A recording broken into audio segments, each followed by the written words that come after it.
Good morning, children. How are you all? I hope you all are fit and fine.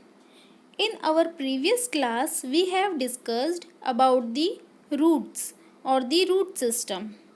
Today, we are going to discuss about the stem. Children, we know the stem forms the main axis of the plant body and it is the above the ground part of the plant.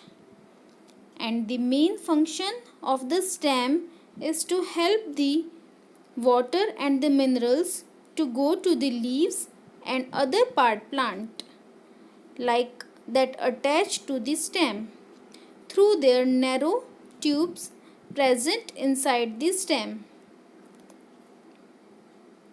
Children, some stems are very weak, so these stems are called climbers and creepers. Some plants that take support on neighboring structures and climb up are called the climbers.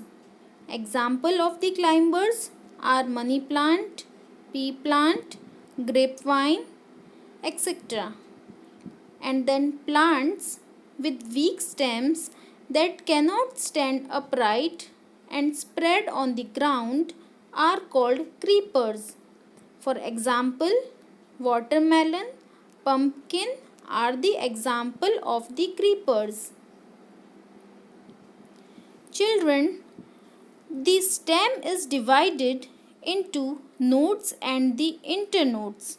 The place from where the branches and the leaves arise on the stem is called the node, and the portion of the stem between two nodes is called the internode part.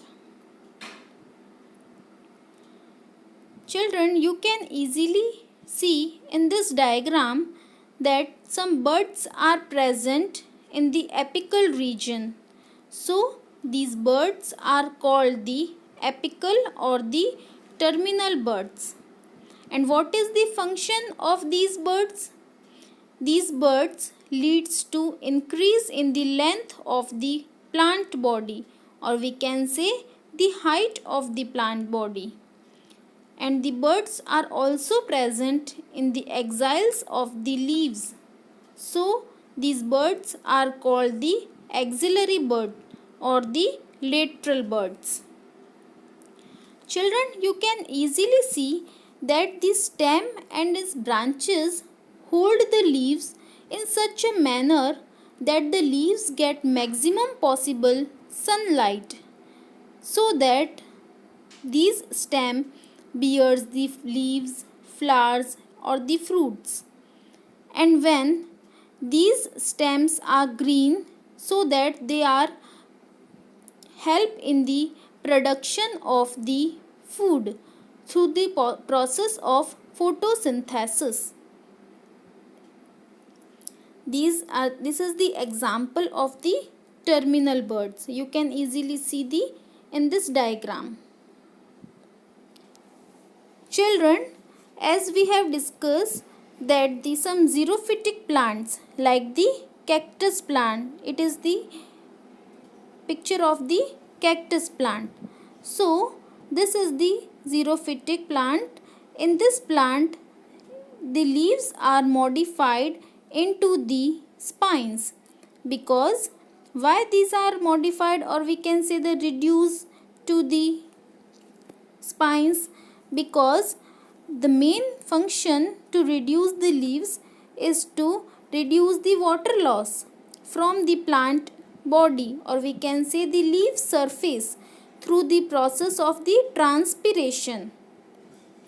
And the stems are fleshy and the green in color, so that the photosynthesis process performed by the stem. Children, what is the difference between the stem and the root? Because we have already discussed the root and now we have discussing about the stem. So what is the difference between the root and the stem?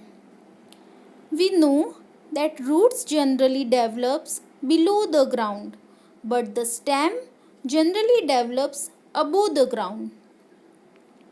In the roots, the leaves and the buds are absent, and also the nodes and the internodes are also absent.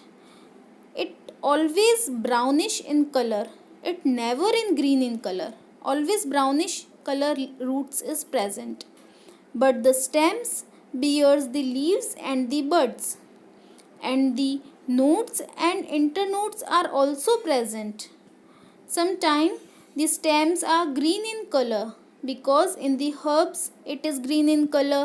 As we discussed in the example of the cactus, the stem is green in color. Okay. So hope children this topic is clear, and if any query you can write in query box. Okay. Thank you.